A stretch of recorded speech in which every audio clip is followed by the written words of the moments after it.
flexen, aber keiner macht den Scheiß so wie ich. Ain't it just the way that it goes? Alle Player, die Aussicht ist schon mal Baba. Baby girl, you know what it is. Alle flexen, aber keiner macht den Scheiß so wie ich. Boah, schmeckt Bombe, ey.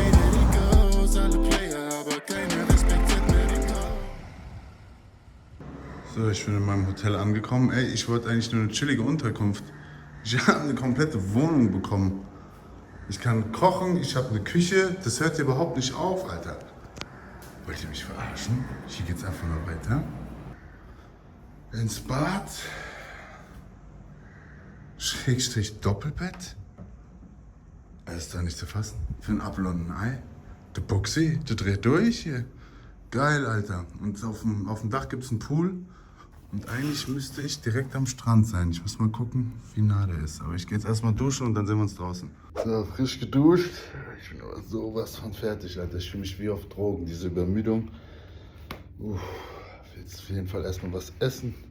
Den 10.000. Kaffee. Ich habe, glaube ich, über die Nacht 4 Cappuccino getrunken, 2 Espresso, ein Eislatte Macchiato. Und jetzt geht's einfach weiter. Ich weiß, es tut dem Körper nicht gut, aber erstens mal will ich den Tag nicht an mir vorbeiziehen lassen. Und zweitens bringt es nichts, wenn ich jetzt schlafen gehe. Deshalb mache ich mich jetzt auf den Weg in die Stadt. So, der Boy ist ready. Ist schön, dass man auch mal wieder schulterfreie Sachen tragen kann. Es geht raus. Aber bevor ich rausgehe, muss ich erstmal aufs Dach abchecken, was der Pool kann. Wenn der Pool nice ist, werde ich da auf jeden Fall meinen Tag starten. Also Hotel an sich ist ganz nice gelegen, wie ich das gesehen habe. Eigentlich direkt am Zentrum. Ja, und sieht auch echt gut aus. Erinnert mich ein bisschen an Bangkok. Okay, laufen ist mir tatsächlich das Ziel.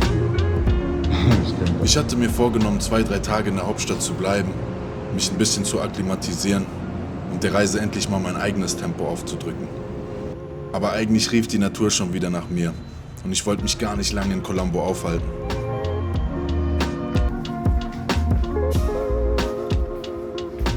It reminds me of Bangkok because Bangkok has pools on the roof. That's something I like. Ja, okay, nice, Alter. Die Aussicht ist schon mal Baba. Ihr wisst, ich sitze gerne über den Ding. Vogelperspektive. Ah, Sri Lanka? No, the hotel. The hotel first time, yeah. I arrived today? Okay, my dear. Ich hatte mir ein Hotel in unmittelbarer Nähe vom Strand gesucht. Aber der wesentliche Grund, warum ich dieses Hotel gewählt hatte, war der Pool auf dem Dach. Ich kannte diesen Vibe schon von meinen Reisen aus Thailand und fand es einfach sehr nice, Zeit oben auf den Dächern der Stadt zu verbringen. Eine kleine Abkühlung und einfach die Vogelperspektive im Generellen. Really warm in here. In the water? Yeah, Nah, it has to be cold. Of course. You need a refreshment. Oh, zieht euch mal die Stadt rein, Digga. Das ist ja heftig. Kleines Manhattan hier.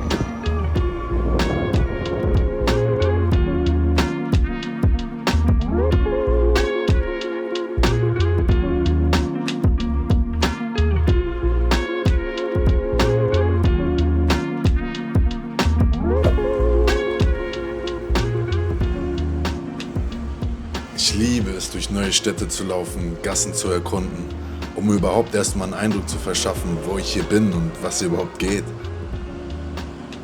Und jedes Mal fange ich automatisch an zu vergleichen mit Ländern, in denen ich schon war, welche Unterschiede ich feststelle, welche Gemeinsamkeiten. Aber Sri Lanka war doch irgendwie was ganz Neues. Gibt's auf jeden Fall wieder Hunde. Das ist mein Land. Aber als allererstes musste ich erstmal was essen. Ich hoffe, ihr hört mich, weil ich habe Kopfhörer drin. Ganz freundliche Gesichter, in die ich blicke. Erst so ein bisschen verdutzt.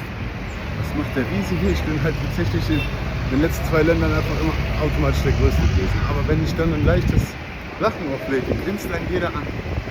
Das ist schön. Ich merke, dieses Land hat eine ganz besondere Energie. Vor allem, weil hier auch 3 Religionen oder eigentlich 4 Religionen miteinander klarkommen. Ich glaube, 30% sind Roman Catholics, also römische Katholiken sozusagen. Muslime natürlich, Buddhisten und ein kleiner Teil Hinduisten.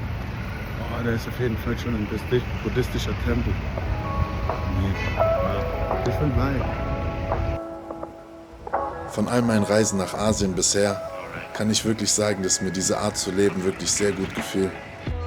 Ich kann bis heute nicht wirklich sagen, woran das liegt, ob das in der Kultur verankert ist oder einfach die entspannte Art zu leben. Aber wenn es ein Gefühl von Freiheit gibt, dann kommt das schon ziemlich nah. Guck mal, und da findet ihr eine römisch-katholische Kirche. Alles nebeneinander. Alles im Einklang. Den Muezzin aus der Moschee habe ich auch schon rufen gehört. Also scheint hier wirklich zu funktionieren. Also bis jetzt habe ich noch nichts Überzeugendes gefunden, was mich angesprochen hat. Ich stände jetzt Richtung Strand. Das kann nie falsch sein. Aber wie ich verstanden habe, ist es hier nicht so, dass man am Strand wirklich Essensmöglichkeiten findet. Was ich eigentlich immer gewöhnt bin, ist doch das Schönste, aufs Meer zu gucken und was essen oder was trinken zu können. Aber ich weiß, was ich sonst am Strand finde. Because that's the vibe, right? Also, Strand war sowas von unchillig. Der ist direkt eine Hauptstraße, gar keinen Bock, die zu überqueren. Die Stadt ist sehr komisch aufgebaut. Also erster Eindruck stressig, weil ich laufe tatsächlich schon seit 45 Minuten rum und finde nichts zu essen. Das ist nicht gut. Es geht wieder los. Ich laufe hier random auf der Hauptstraße und dann kommt mir ein afrikanischer Bruder entgegen und ich denke mir, komm, den fragst du jetzt. Entweder ist er genauso verloren oder er weiß genau, wo hier was Gutes zu essen geht. Ich spreche ihn an, er sagt, ey, da vorne ist ein nicer Inder, ist ein bisschen schärfer, wenn du scharf verträgst, gönn dir das, weil das ist nice. Dann frage ich ihn, wo er herkommt. Und er sagt, Ruanda. Ich wusste nicht, ob ich darauf antworten sollte. Ich war so, was? Wann ich das letzte Mal jemanden aus Ruanda getroffen habe, das ist in Deutschland in den letzten 15, 20 Jahren nicht passiert. Weil das kein wirklich großes Volk ist. Hier in Sri Lanka, auf der anderen Seite der Erde, treffe ich jemanden einfach aus dem Land meines Vaters. Ich bin geschockt. Haben Nummern ausgetauscht. Der lebt in Südindien inzwischen. Und wird wahrscheinlich morgen schon wieder abhauen, aber trotzdem, falls es die Möglichkeit gibt, gehen wir zusammen was trinken. Er hat mir jetzt einen guten Spot empfohlen und hat mir noch einen Kontakt von seinem Taxifahrer gegeben, damit ich mir später was zu Buffen klar machen kann. Ich will nämlich den Tag chillig ausklingen lassen. Sehr, sehr chillig. So, I need some food now. So, die Geduldsschnur ist gerissen. Ich habe mich jetzt hier in den abgegrindetsten Local Spot gesetzt, wie es geht. Habe mir jetzt Chicken Biryani geholt. Ich bin mal gespannt, wie scharf das Ganze ist. Weil wenn die sagen, no, not spicy, dann flippst du meistens aus. Aber wirklich local hier. Also ganz, ganz simpel, nichts Besonderes. Sehr nice. Boah, schmeckt Bombe, ey. Das hat jetzt umgerechnet 340 Rupies, das sind ungefähr 1 Euro. Und ich habe 600 Rupies gezahlt, das heißt 2 Euro für so ein Gericht, ey. Mega. Was ein Tag, Alter. Handy ist leider leer gegangen. Ich konnte den Tag nicht wirklich dokumentieren, aber wunderschön. Bisschen zu viel gelaufen, aber einen sehr, sehr coolen Dude hier aus Colombo kennengelernt, der mir so wertvolle Tipps gegeben hat. Noch natürlich ein paar andere Leute kennengelernt, mit denen ich vielleicht weiterreisen werde. Aber bevor ich mich jetzt wieder auf Leute einlasse, mache ich erstmal mein Ding. Deshalb, oh, ich habe Frieden. Alter, ihr könnt euch nicht vorstellen, wie ich mich gerade fühle. Ich bin alleine zu Hause und guckt euch das mal an, wie viel Platz ich hier habe. Also ich könnte hier auf jeden Fall noch locker mit dem Gästezimmer da drüben 1, 2, 3, 4 Leute unterbringen. Ich bin voll geschwitzt, ich gehe jetzt erstmal duschen. Und dann roll ich mir einen kleinen J. Vorhin habe ich eine kleine Diskussion unten an der Rezeption mitbekommen, weil sich einer aufgeregt hat über den Service. Das habe ich auch schon mitbekommen. Und jetzt ich bin jetzt der Letzte, der sich aufregt wegen WLAN, aber die sind halt nicht gut im Informationen geben. Ich muss jetzt halt wieder runter, um zu fragen, warum das nicht geht. Und das war nämlich ein Hauptgrund, warum ich das Hotel genommen habe, weil ich gutes WLAN brauche, weil ich Daten verschicken muss. Und sowas nervt mich halt dann, ne?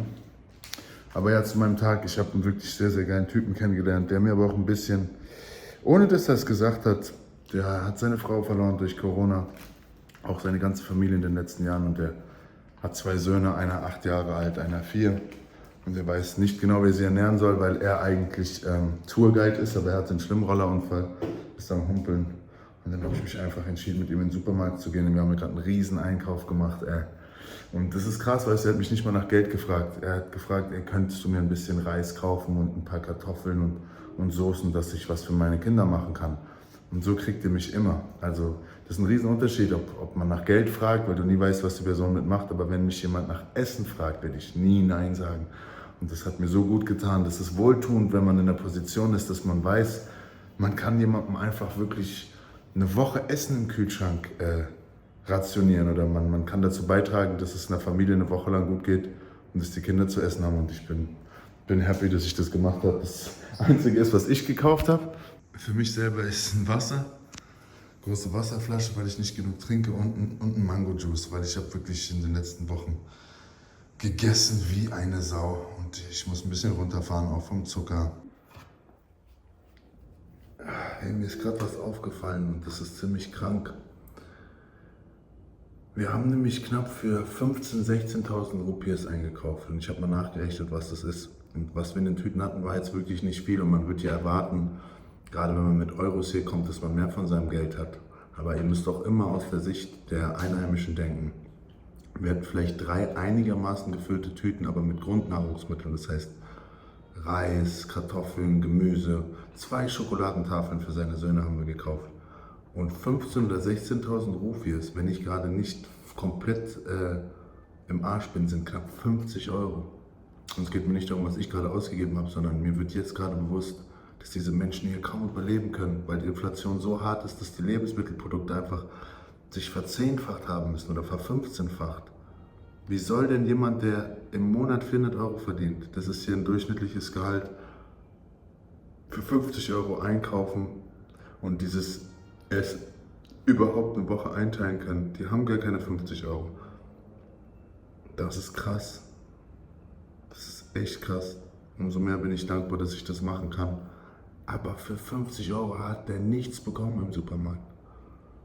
Das schockt mich gerade, ey. So, wo bleibt jetzt hier der Kerl mit dem WLAN? Das nervt mich. Weil ich war unten und da war schon ein Inder, der sich tierisch aufgeregt hat, dass er zum 2. Mal runter muss, um sich um das WLAN zu kümmern. Und dafür habe ich halt echt kein Geld ausgegeben. So. Es ist immer ein bisschen mehr Schein als Sein. Und wenn das nicht funktioniert, dann ziehe ich morgen hier aus. Dann will ich auch mein Geld zurück. Da bin ich auch so. Ich mache das Beste aus allem, aber das gehört, das war im Angebot mit drin. Ich brauche WLAN, sonst kann ich meine E-Mails nicht verschicken. Und ja, ist einfach für gezahlt worden. Ne?